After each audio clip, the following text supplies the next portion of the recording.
సంపూర్ణ శ్రీపాద శ్రీవల్లభ చరితామృతము. శ్రీపాదరాజం శరణం ప్రపద్యే. 19వ అధ్యాయము. గురుచరణునితో సమాగమము.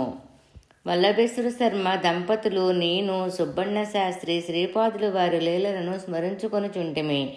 ఇంతలో వారికి దూరపు బంధువైన లింగన్న శాస్త్రి అనునతుడు వచ్చెను.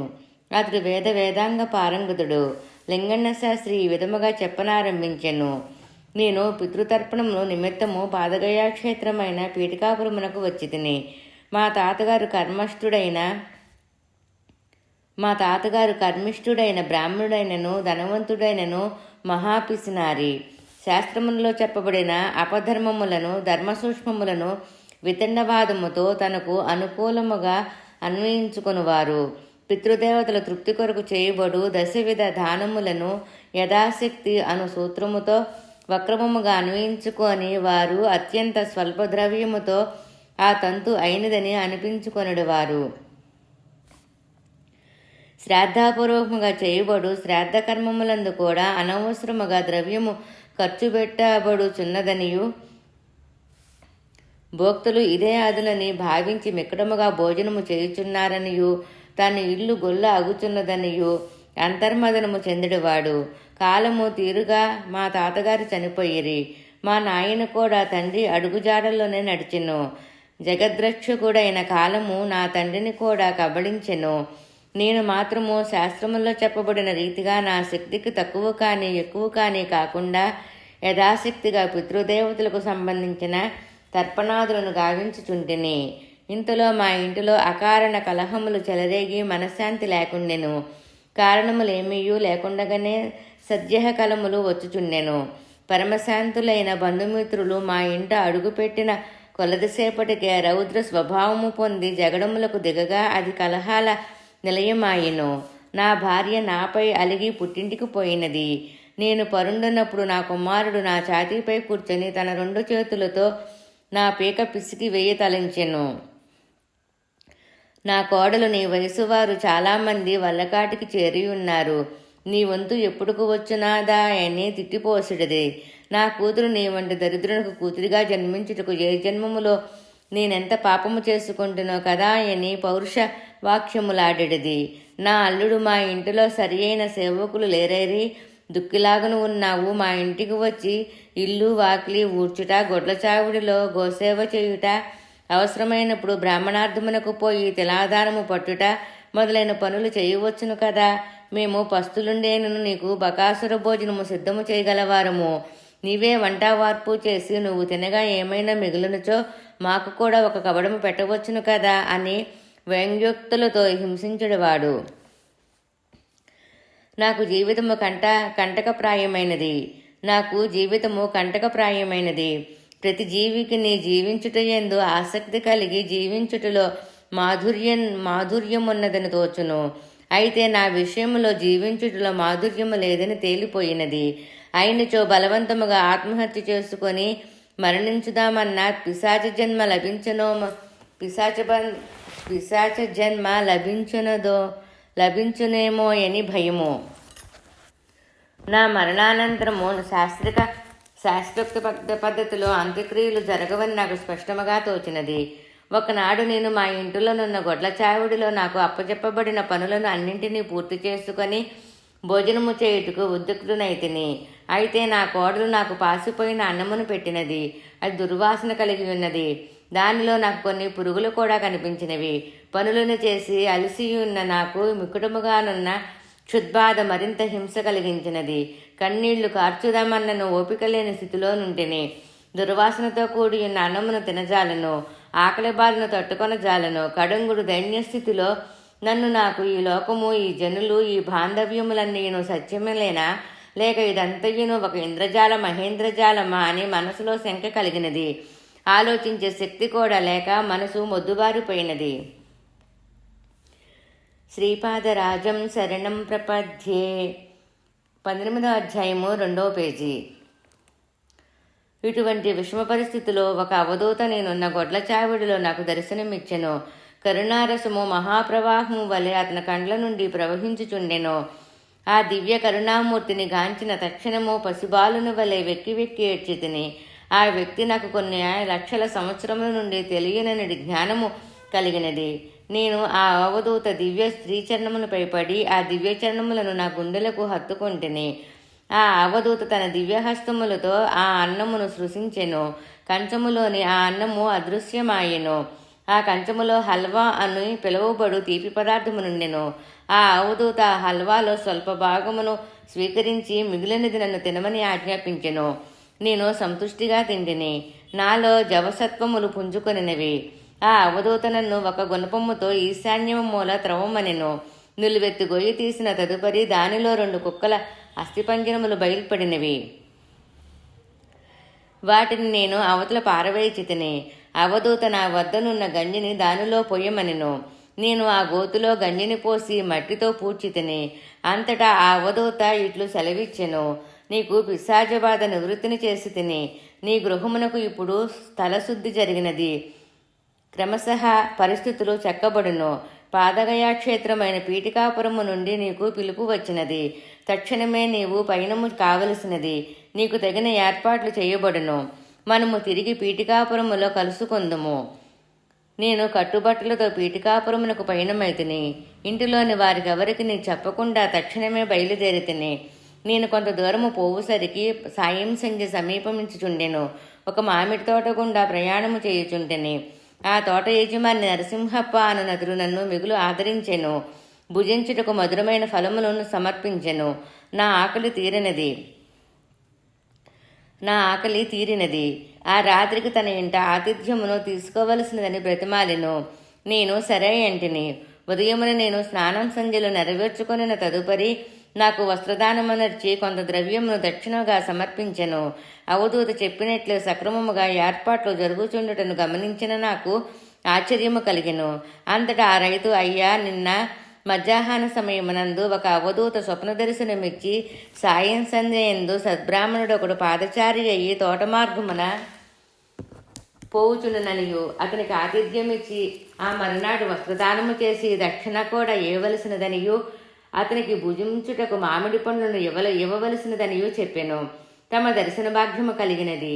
మీకు సేవ చేసుకొని అదృష్టము కూడా కలిగినది. ధన్యుడునైతిని. తమ దర్శన భాగ్యము కలిగినది. మీకు సేవ చేసుకుని అదృష్టము కూడా కలిగినది. ధన్యుడునైతిని అని సంబరముగా చెప్పెను. శ్రీపాద రాజం శరణం ప్రపద్యే. 18వ అధ్యాయము 3వ పేజీ. ఈ వృత్తాంతమును బట్టి ఆ అవధూతలో అతీత శక్తులు చాలా కలవని, వారు సామాన్య అవధూత కాదని నాకు స్పష్టమైనది. నేను వేదమునందలి రుచులను వల్లివేసుకొనుచు ప్రయాణము చేయుచుంటిని. నూతన వస్త్రములను ధరించి వేదమును వల్లివేసుకొనుచు పోవుచుండగా నాలోని నరములలో విద్యుత్తు ప్రవహించుటను గమనించి తిని. ఆ విద్యుత్ ప్రవాహము వలన శరీరమునందు తెలియరాని ఆనందము కలుగుచుండెను. నా వెనకనే ఎవరో వేద పండితుడు బడిబడిగా వచ్చుటను గమనించి తిని. అతడు వేదమునందలి సావిత్రి పనులను చెప్పునారంభించెను. నేను కూడా అతనితో సర్వము కలిపి తిని. అంతటా వేద పండితుడు సావిత్రి పనము చాలా ముఖ్యమైనది. త్రేతాయుగమునందు భరద్వాజ మహర్షి సావిత్రి కాటక చయనము చేసెను. అది కూడా పీఠికాపురములోనే చేసెను. ఆ దత్తప్రభువు ఏనాడో ఇచ్చిన వాగ్దానముననుసరించి నేడు పీఠికాపురమునందు శ్రీపాద శ్రీవల్లభ రూపమున అవతరించినాడు. వేదము ప్రభు సమ్మతము. వేదమును పఠించు అధికారము బ్రాహ్మణులకే ఇయ్యబడినను వేదములను అధ్యయనము చేయు అధికారము మాత్రము సర్వవర్ణముల వారికి ఇయ్యబడినది. బ్రాహ్మణులు శ్రీకృష్ణుని పూజించువారు. మరి శ్రీకృష్ణుడు బ్రాహ్మణుల పాదములను కడిగి నీళ్లను నెత్తిపై చల్లుకొనువాడు. పీఠికాపురము నుండి పిలుపునకు అందుకొన్న నేను ఎంతయో అదృష్టవంతుడువు అని పలికెను.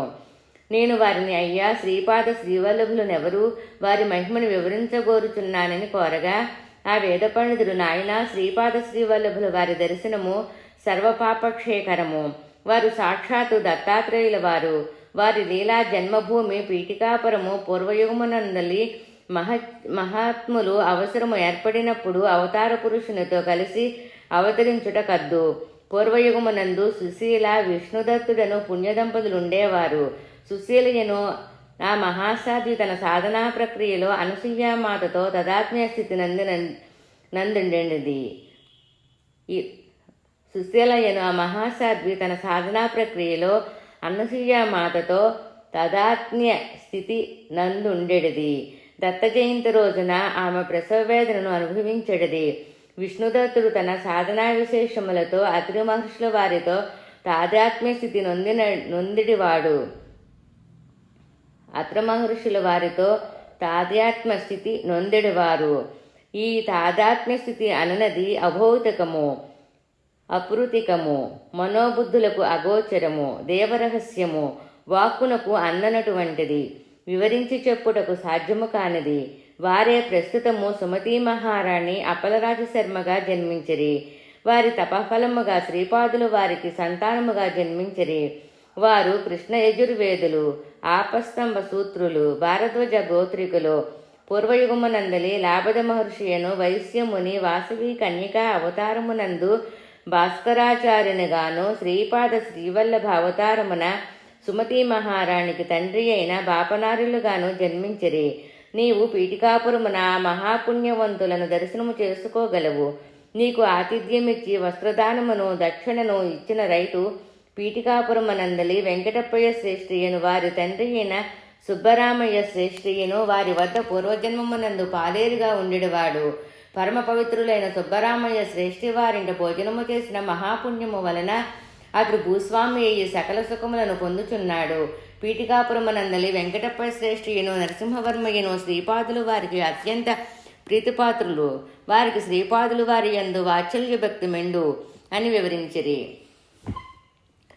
తదుపరి నేను అయ్యా కర్మబంధములు అత్యంత సంక్లిష్ట బంధములని గమనించి తిని. యజ్ఞము చేయనప్పుడు పవమాన ఘటము బ్రద్దలైన ఎడల ఆ ఘటముతో పాటు అధుర్యుని శిరస్సు కూడా వెంటనే బ్రద్దలయ్యి వాని ప్రాణము పోవునని చెప్పబడినది. నేటి కాలములోనూ యజ్ఞములు జరుగుచున్నవి.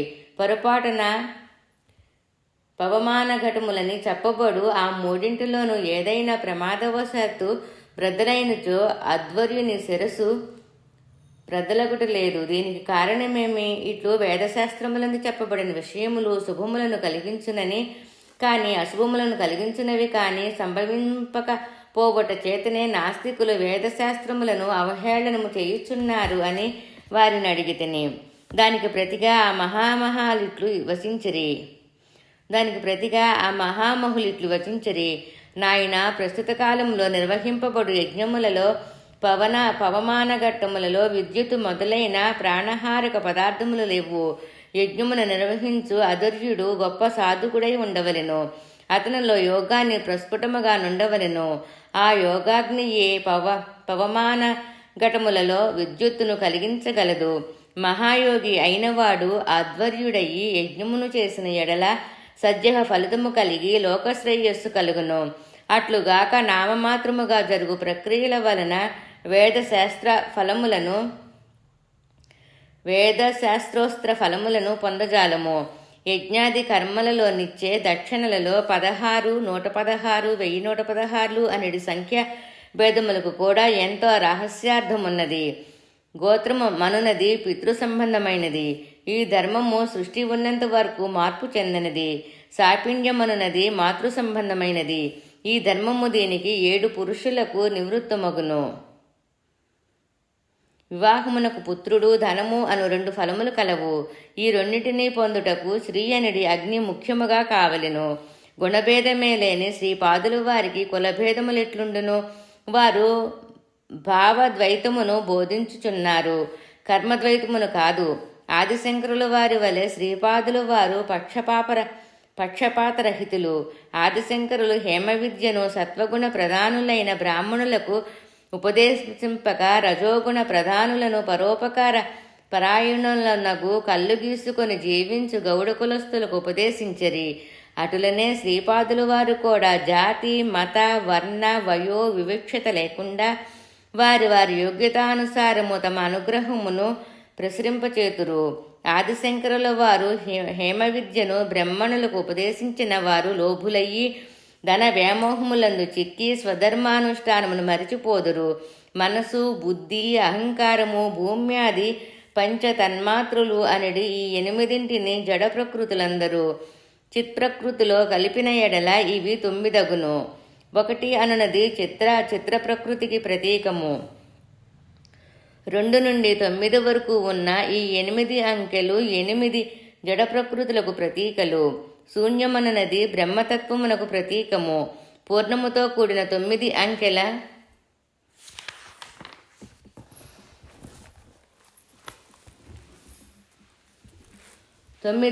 వలన పుట్టిన గణితము ప్రకృత కార్యకలాపమునకు అనగా సృష్టికి ప్రతీకమైనది. శ్రీపాదుల వారు 2 చపాతీల కోసము దౌ చౌపతి దేవ్ లక్ష్మి అని హాస్యముగా భిక్ష అడుగుచుండెడువారు. ఇది 2, 4, 9, 8 అను సంఖ్యకు ప్రతీక. వారి ప్రతి కదలికలోనూ వాక్కులోనూ నానార్థములు గోచరించును. సృష్టిలోని సమస్త ద్వంద్వములకు 2 ప్రతీక. స్థూల సూక్ష్మ కారణ మహాకారణ శరీరములకు 4 ప్రతీక. మార్పులకు లోను కాని బ్రహ్మతత్వమునకు 9 ప్రతీక. మహామాయకు 8 ప్రతీక. శ్రీపాదుల వారు అర్ధనారీశ్వరులు. శ్రీపాదరాజం శరణం ప్రపద్యే 19వ అధ్యాయము 5వ పేజీ. శ్రీపాదుల విరాట్ స్వరూపము. నేను బృహత్శిలానగరం అని పిలువబడు పెనుగొండ గ్రామమునకు చెందినవాడును. నన్ను గణపతి శాస్త్రి అని అందరు. నేను వేదాధ్యయనము చెయ్యు నిమిత్తము వాయాసపుర కాకినాడ అగ్రహారమునకు వచ్చితని గురు శుశ్రూష చేయుచూ వేదమును నేర్చుకొనుచుంటిని. మా గురుదేవులకు వారు గృహమునకు సమీపముననే భూములు కలవు. వారికి గోగుణము కూడా విస్తారము. నేను గోవులను మేపుటకు పొలమునకు పోయి తిని. ఒకనాడు పశువుల కాపిరి వేషమున ఉన్న దివ్య తేజో విరాజితుడైన 10 సంవత్సరముల వయసు గల బాలుడొకడు మా భూమిలోకి వచ్చెను. అతడు మెడలో జందము ధరించి ఉండెను. కావున నేను బ్రాహ్మణ బాలుకుడనని నిశ్చయించుకొని నిర్ధారణ కొరకు అతను అడిగి తిని. అంతటా ఆ బాలుడు నేనే, నాలో సమస్త తత్వములను ఉన్నవి, అన్నింటికీ ఆధారభూతుడైన నేను మాత్రము నేనే, అన్నిటికీ ఆధారభూతుడనైన నేను మాత్రమే నేనే. నాలోని బ్రాహ్మణ లక్షణములను గాంచి నీవు నన్ను బ్రాహ్మణుడనని భావించిన అది తప్పు కాదు. అయితే అది మాత్రమే సత్యము కాదు. నాలో క్షత్రియ లక్షణములను గాంచి నన్ను క్షత్రియుడు అనుకున్నా అది అసత్యము కాదు. అయితే అది మాత్రమే సత్యము కాదు. నాలో వైశ్య లక్షణములను గాంచి నన్ను వైశ్యునుడని అనుకున్నను అది అసత్యము కాదు. అయితే అది మాత్రమే సత్యము కాదు. నాలో శూద్ర లక్షణములను గాంచి నన్ను శూద్రుడు అనుకున్నను అది తప్పు కాదు. అయితే అది మాత్రమే యథార్థము కాదు. నన్ను నీవు చండాలునిగా భావించినను తప్పు కాదు. కానీ అది కూడా యథార్థము కాదు. నేను సమస్త పరిమితులకు అతీతుడను. సత్యములుగాను అసత్యములుగాను తోచిడి ప్రతి విషయమునకును నేను అతీతుడను, ఆధారభూతుడను. నేను పరమసత్యమును. ఆ సతతత్యము అన్ని అవధులకును ఆవలనుండునన్నది. నా యొక్క ధర్మము పరమార్థము, అది సమస్త ధర్మములకును అతీతము, ఆధారభూతము కూడాను. నాది పరమ ప్రేమతత్వము. సృష్టిలోని జీవులలో నుండే ప్రేమతత్వములనన్నింటికంటే సుదీరములో నుండును. అంతేకాకుండా వాటి అన్నిటికీ ఆధారముగా నుండును. నన్ను నీవు పురుషునిగా భావించిన స్త్రీ వలె ప్రవర్తించెదను, స్త్రీగా భావించిన పురుషుని వలె ప్రవర్తించెదను. నన్ను అర్ధనారీశ్వరుడు అనుకుందువా? ఆ 2 రూపములు వ్యక్తమగుటకు ముందున్న మనోవాచామ గోచరమైన దివ్యానంద తత్వమని రుజువు చేసేదెను. ఇంత విలక్షణములతో కూడిన నన్ను ఏమని తెలుసుకోగలవు అని ప్రశ్నించెను. నాకు అతడు చెప్పునదంతయో మహోగ్ర జ్వారపీడితుని సంధి ప్రలాపం వలె తోచినది. పైత్యము మితమీరినప్పుడు అవాక్కులు చవాకులు వచ్చునని తలంచితిని. నా మనో అవస్థను గమనించుచున్న ఆ బాలుడు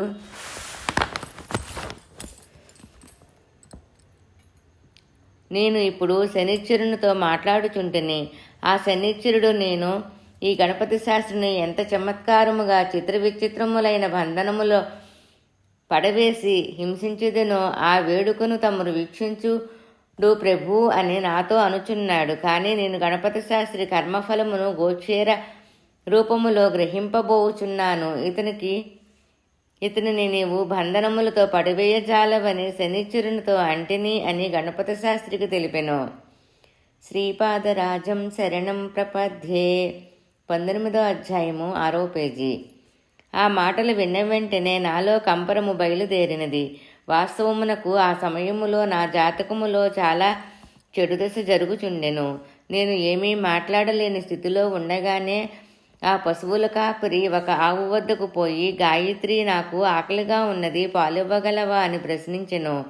ఆ గోమాత అవునని సూచించు అర్థములో తన తల్లిని త్రిప్పెను. దాని పొదుగు పాలతో నిండి క్షీరదారులు భూమిపై పడుచుండెను.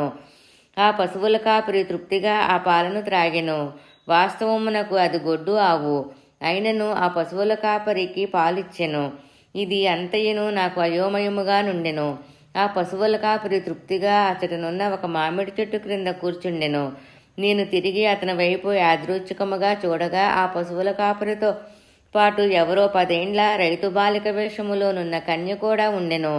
చూపురులకు వారిరువురు నయనానందకరముగా నుండిరి.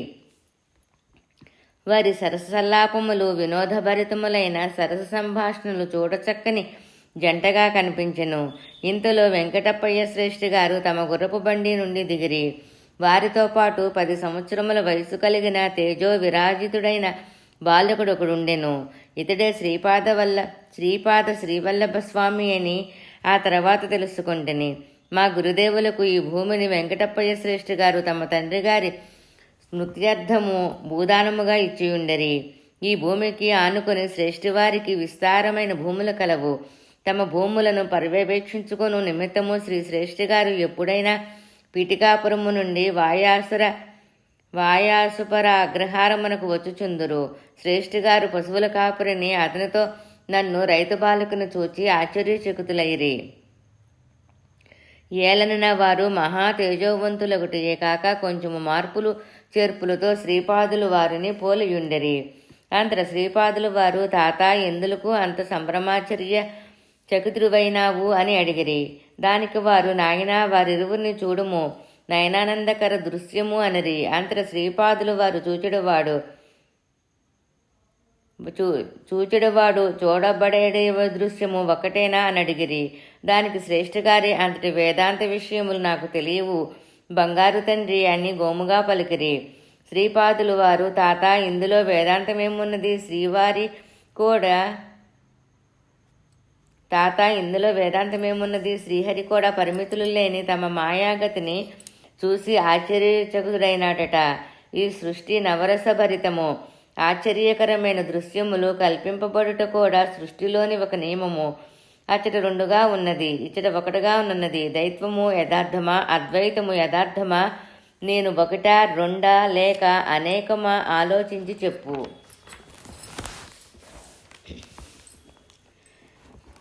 శ్రీపాదరాజం శరణం ప్రపద్యే. 18వ అధ్యాయము 7వ పేజీ.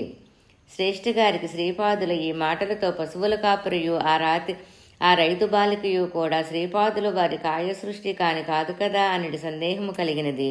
శ్రేష్ఠి గారి చుబకము పట్టుకొని శ్రీపాదులు ఇట్లనిరి, తాత, సందేహమెందుకు? మీ వంశములోని వారు నన్ను మరవనంత వరకు నేనును నా శక్తియును అదృశ్య రూపమున ఈ భూములలో సంచరించు వారమే. మీ ఇంట్లో నా అడుగుల చప్పుడు సాధకులైన వారికి తప్పక అనుభవమయ్యే విషయమే. అనఘాదేవి సమేతుడైన ఆ అనుగుడు శ్రీ దత్తాత్రేయుడు తన అర్ధనారీశ్వర స్వరూపము దృష్టిగోచారము కాకుండా అవధూత రూపమున శ్రీపాద శ్రీవల్లభ రూపమున నీ సమక్షములోనే ఉన్నాడు. సందేహము వలదు.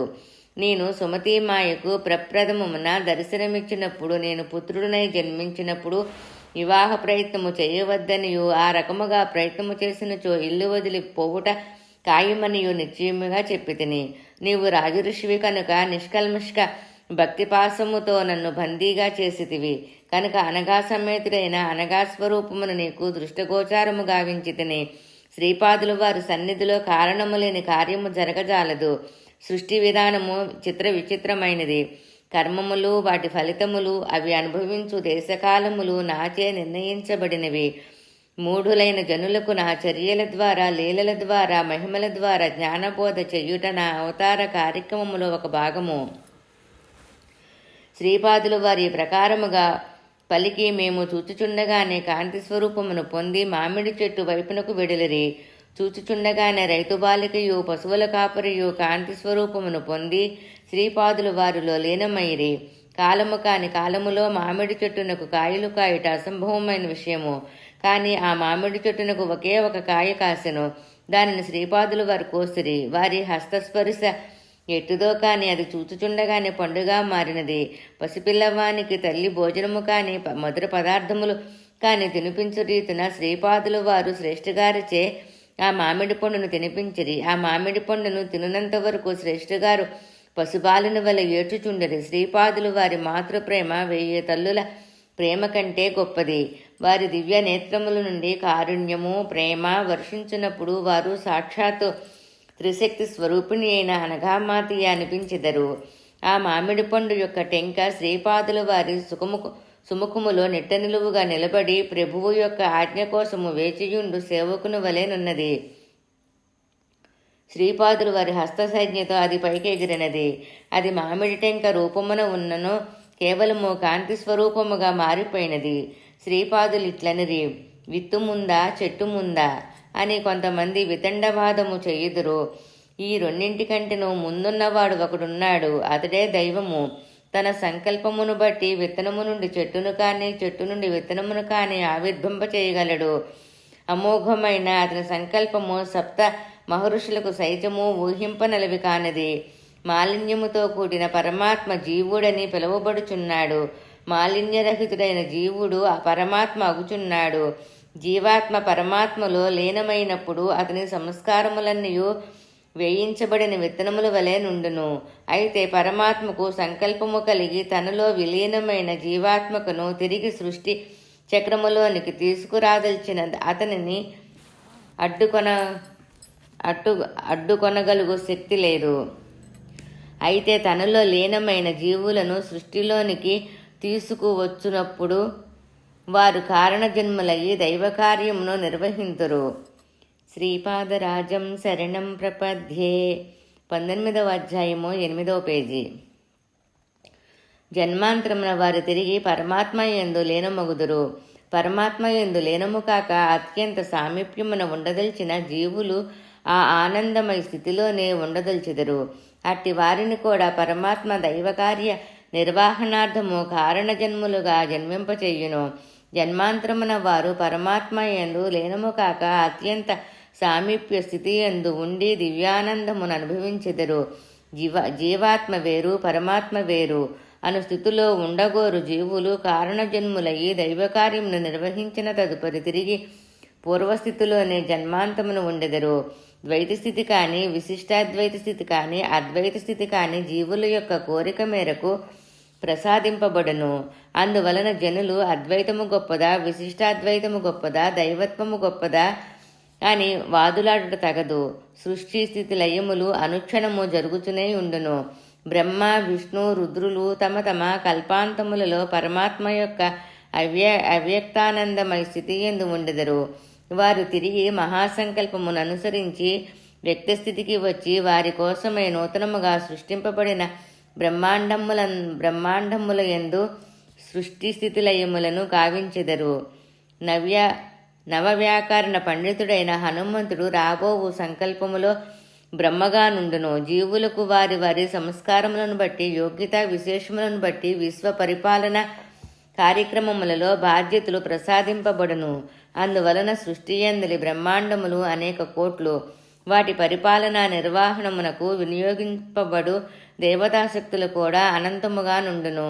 ఆ దేవతాశక్తులకు ప్రతిబంధములుగా నుండు రాక్షస శక్తులు కూడా అనంతముగా నుండును. తరుష్కులు సగుణోపేతుడైన నిరాకారుని అల్లా అని పిలిచెదరు. క్రైస్తవులు సగుణోపేతుడైన నిరాకారుని యెహోవా అనియు సృష్టియందు ప్రతిబింబమున కూటస్థ చైతన్యమును కుమారుడైన యేసు అనియు సాంత్వమును ఆదరణను ప్రేమను కరుణను సమకూర్చు దివ్య చైతన్యమును పవిత్రాత్మ అనియు వ్యవహరించెదరు. సమస్త ధర్మముల యందును మతముల యందును సిద్ధాంతముల యందును సుప్రకాశముతో వెలుగొందు వాడును నేనే.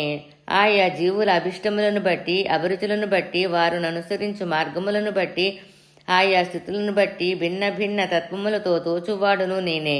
నేను సర్వతంత్ర స్వతంత్రుడును కనుక, సాధ్యాసాధ్యములు లేనివాడును కనుక, నాకు నిర్దిష్టమైన విధానమునన్నది లేదు. సమస్త దేవీదేవత స్వరూపములలోనూ అంతర్నిహితముగా జజ్వాలమానముగా ప్రకాశించువాడును నేనే. కనుక ఆయా స్వరూపముల ద్వారా పూజలను స్తోత్రములను కనుక ఆయా స్వరూపముల ద్వారా పూజలను స్తోత్రములను అందుకునివాడును నేనే. అందరినీ అనుగ్రహించువాడును నేనే. కలియుగ పురుషుని మాయ అంతమైన వెంటనే సర్వమతముల సారమైన సనాతన ధర్మమే నా స్వరూపమనడి జ్ఞానము ఉదయించును. సాధకుడు బహుర్యాగము ద్వారానైనా అంతర్యాగము ద్వారానైనా నన్ను పొందవచ్చును. సాధకుడు బహిర్ముఖుడైనను అంతర్ముఖుడైనను సదా నేను వానిని కనిపెట్టుకొని ఉండువాడును. ప్రేమతో పలకరించువాడును నేనే. వేదములో కూడా సత్యం జ్ఞానమనంతం బ్రహ్మమని చెప్పబడినది. నేనే సత్య జ్ఞానానంత బ్రహ్మస్వరూపమును. నాస్తికునకు దేవుడు లేడని ప్రబోధించువాడును నేనే. ఆస్తికునకు దేవుడు ఉన్నాడని హెచ్చరిక చేయువాడును నేనే. సమస్త గురు స్వరూపమును నేనే. సత్యలోకము, సత్యనామము, గోలోకము, మహాశూన్యము మొదలైన సమస్త సాధనాస్థితుల్లోనూ స్వయం ప్రకాశముతో వెలుగొందువాడును నేనే. ఎవరైతే నిర్మల భక్తితో నన్ను ఆరాధించెదరో, సర్వభారములను నాపైనే వేసి సర్వస్వ శరణాగతి పొందుదురో, అట్టి వారి యోగక్షేమములను నేను సదా కనిపెట్టి ఉండువాడును. శ్రీపాదరాజం శరణం ప్రపద్యే. 18వ అధ్యాయము 9వ పేజీ. నేను శ్రీపాదుడను, శ్రీవల్లభుడను. తాత, ఆనాటి అత్యంత ప్రాచీనమైన యుగమునాటి అత్రి అనసూయానందనుడే ఈనాటి శ్రీపాద శ్రీవల్లభుడు. భరద్వాజ ఋషికిచ్చిన వాగ్దానమును బట్టి పీఠికాపురమున అవతరింపవలసి వచ్చినది. శ్రీ వెంకటప్పయ్య శ్రేష్ఠి కనుల వెంబడి ధారాపాతముగా ఆనందాశ్రువులు రాలుచుండెను. వారు శ్రీపాదులు వారిని గాఢముగా ఆలింగనమును చేసుకొనిరి. వారు అనుభవించిన తన్మయత్వము వర్ణనకు అందనిది, వాక్కులతో తెలియచేయలేనంతటిది. కొంతసేపైన తర్వాత శ్రేష్ఠిగారిట్లనిరి, నాయనా బంగారు తండ్రి, మా వంశము పైన నీ అనుగ్రహం ఉండని, మా గోత్రము పైన నీ అనుగ్రహం ఉండని, మా ఆర్యవశ్య కులము పైన నీ అనుగ్రహం ఉండని అని కోరగా శ్రీపాదులు ఇట్లనిరి, తాత తదాస్తు. బ్రాహ్మణునకు 1 వరము కోరుకొను అధికారము కలదు. క్షత్రియునకు 2 వరములు, వైశ్యునకు 3 వరములు, శూద్రునకు 4 వరములు కోరుకొను అధికారమున్నది. నీవు కోరిన 3 వరములను అనుగ్రహించి తిని 33 కోట్ల దేవతల సాక్షిగా వాగ్దానము చేయుచున్నాను. నా పేరిట నా మాతామహులైన శ్రీ బాపనార్యుల ఇంట సరిగా నా జన్మస్థానమునందు శ్రీపాద శ్రీవల్లభ మహాసంస్థానం ఏర్పడును.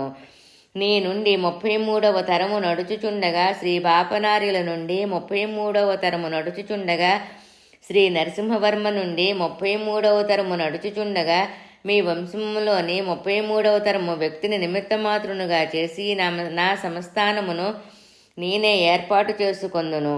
మీ వంశ మూల పురుషుడైన మార్కండేయ మహర్షిని ఆదేశించుచున్నాను. మార్కండేయ మహర్షి ప్రతి గురువారము మధ్యాహ్న సమయమున ఏదో ఒక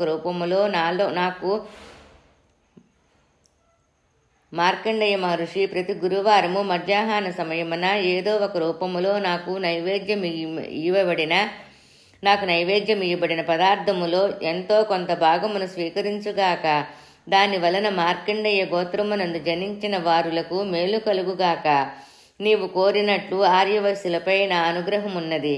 ఆర్యవైశ్యులకు రాజ్యాధికార యోగము కలుగునట్లు ఆశీర్వదించుచున్నాను. దానికి ప్రతిగా భవిష్యత్తులో ఆర్యవైశ్యుడొకడు భారత ప్రభువు కాగలరు.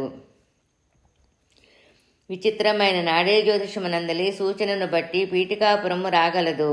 మెండుగా నా అనుగ్రహమును పొందగలడు. ఆ తర్వాత నేపాళ దేశము నుండి భక్తజనులు అసంఖ్యాకముగా పీఠికాపురమున నా దర్శనార్థము రాగలరు. నా యొక్క శాసనము శిలాశాసనము. సృష్టిలోని ఏ ప్రాణికిని అది అనులింగనీయమైన శాసనము. శ్రీపాదరాజం శరణం ప్రపద్యే. 18వ అధ్యాయము 9వ పేజీ. తాత, నా జయగంట రకరకముల మార్పులకు లోనైన మూర్తి ప్రతిష్ఠింపబడిన స్థలములో భూమి గతమయ్యి ఉండును. జేగంట చేరిన దానికి గుర్తుగా అచటి త్రవ్వకములలో కొన్ని మృన్మయ పాత్రలు లభించును. పీఠికాపురమునందు నిర్మింపబోవు నా మహాసంస్థానమునకు ద్రవ్య సహాయము చేయుటకు ఎంతో సుకృతము కావలెను. ఏదో ఒక జన్మలో ఆర్యవైశ్యకులమునందు జన్మించి పీఠికాపురములో ఏదో ఒక సంబంధము కల వ్యక్తి నుండి మాత్రమే ద్రవ్య సహాయము సమకూరును. అవిశ్వాసులు, మూఢులు, పాండిత్యజనిత అహంకారులు ప్రతిదానికి ప్రమాణమును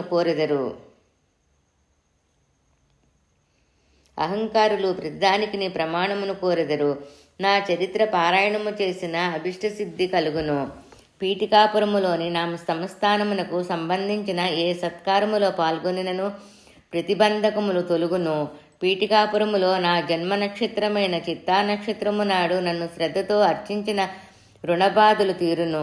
కన్యలకు యోగ్యులైన వరులతో వివాహము జరుగును.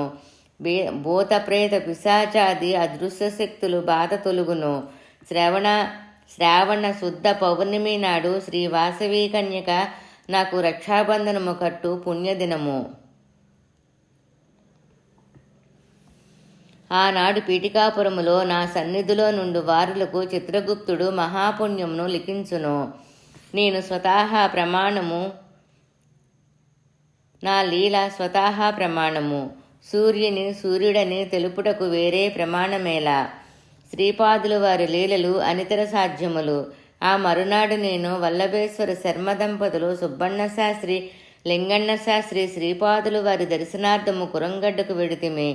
శ్రీపాదులు వారు మమ్మెంతగానో ఆశీర్వదించరి.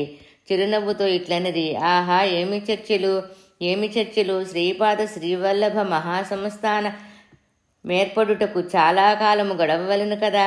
మల్లాది వారి రుణము, వెంకటప్పయ్య శ్రేష్ఠి గారి రుణము, వత్సవాయి వారి రుణము తీరేదన్నట్టుకో ఈ విధముగా పలికి మౌనముద్ర వహించరి. శ్రీపాద శ్రీవల్లభులకు జయము జయము. 19వ అధ్యాయము సమాప్తం.